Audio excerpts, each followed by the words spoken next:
Before we draw this to a close, I'd like to talk for a few questions, if we may, about the crisis in Gaza that you just mentioned. The situation in Rafah is worsening. More than 1 million people, displaced people there now. The shelling has started, the bombardment has started. How conscious should we be in the West of the decision that came out of The Hague, that there is the potential for a genocide being caused in Gaza at this moment in time? And do you think that Israel's current actions, specifically what's happening in Rafah right now, constitute, well, I mean, you did just use the phrase, but I'd like you to expand on it, a genocide? The genocide started in 1948.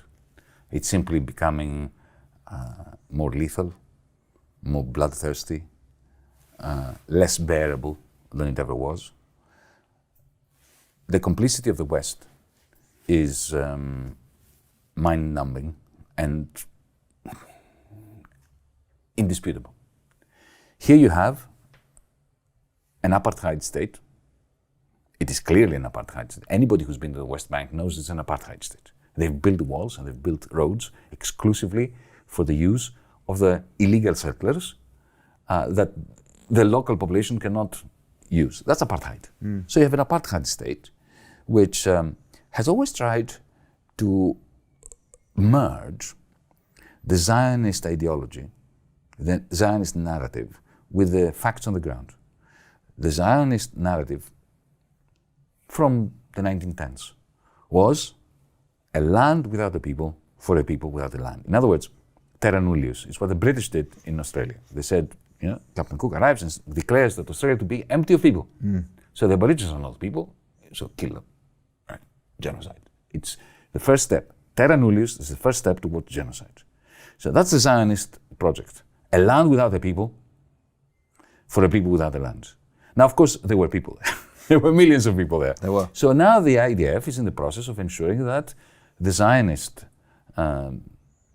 allegory, slogan, becomes a fact on the ground. They're getting rid of them. The whole point is to expel them, to kill them, to drive them away. They do not want to kill them all. I mean, they want to kill as many as is necessary to convince the rest to leave. You can see that in the West Bank, because people say to me, but Yanis, how can you possibly support Hamas? I'm not supporting Hamas. Netanyahu supported Hamas. Likud and Netanyahu were in the business of diminishing the authority of the PLO, and they have been for decades supporting Hamas, financially, politically, militarily, until they completely destroyed the capacity of the PLO, of the Palestinian Authority, to appeal to the Palestinian people, and only Hamas is left to represent them. And in any case, let's say that we press a button and Hamas disappear. They just disappear. They're all convinced. They're brainwashed by some wonderful piece of artificial intelligence delivered by drones, to give up, to surrender. What happens in the West Bank? Hamas are not there. The ethnic cleansing, the genocide is continuing there. And of course, you can see that they just want the land, not to mention the natural gas deposits, which are off Gaza. So this is what's happening.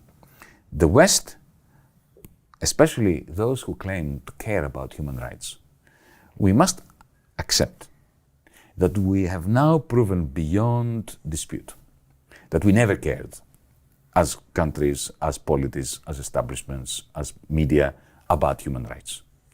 We only cared about our human rights and the human rights of our friends, of our bastards, right? If you are not one of us, you don't have human rights. You can be bombed, you're never killed. Even if we kill you, you die.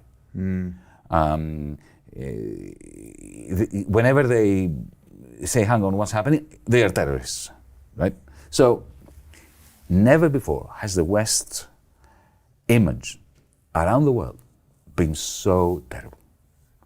What is happening is, at once, in the West, opinion, public opinion, conventional wisdom is solidifying its support for Israel's genocide, but the rest of the world is becoming more and more disillusioned with the so-called principles or ethical dimension of the Western polity, of the Western way of thinking.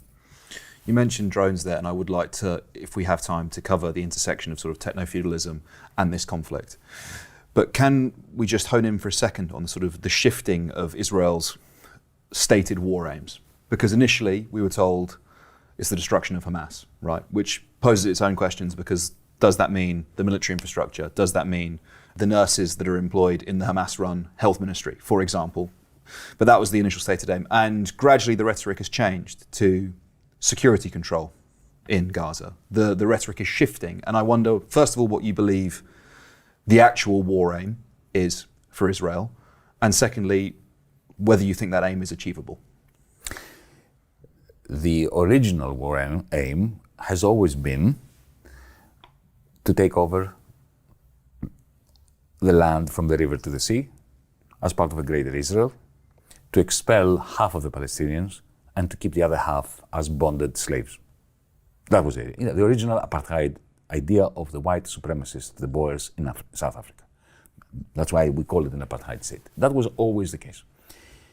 Up until the 7th of October, that plan was working magnificently, because you and I were not even discussing Palestine, at least not to the extent that we are. Especially public opinion worldwide had accepted that it was over, that Israel had won, that the Palestinians in Gaza were fading. 60% of children before the 7th of October were malnourished. So the embargo was effectively killing them softly, slowly. And it was just a matter of time before, the people living there would want to get out. And the land would be cleared, and it would be settlers and so on. While in the West Bank, you had something like 200,000 settlers 10, 15 years ago. Now you have 800, 900,000. So they keep settling. They go straight from Boston or Brooklyn, or they go straight to a house of a Palestinian that has been thrown out of his home illegally in occupied land. So that was the aim. On the 7th of October, Hamas's actions shook the military establishment, the intelligence establishment in Israel, because they realized that they had not contained them to the extent that they had hoped they would.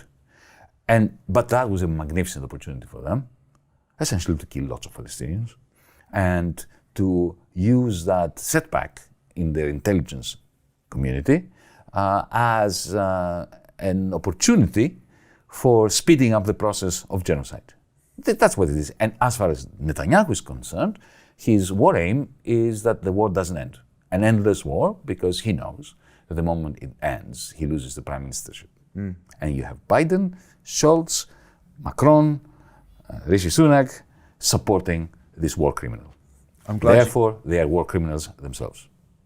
I'm glad you mentioned the international leaders in connection to this, because I wanted to get your thoughts on how realistic international pressure is in possibly bringing about an end to this conflict, whether that's... I don't see the international pressure. Where is it? Well, that's what I'm going to ask you. Where is it?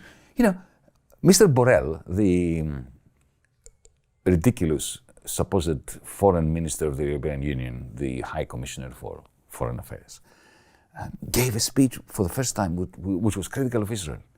And he said that they've gone too far.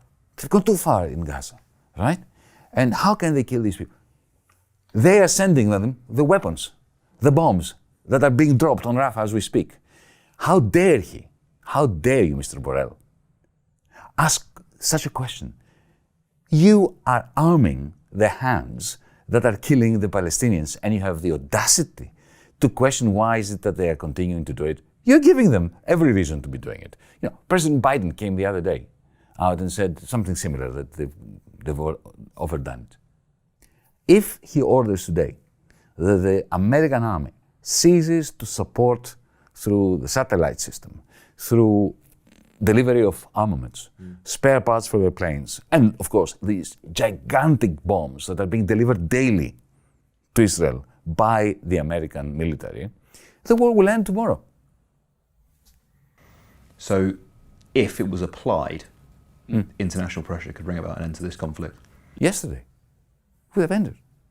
We are, in the West, responsible for the maiming and the killing of the children of Gaza today. We are responsible for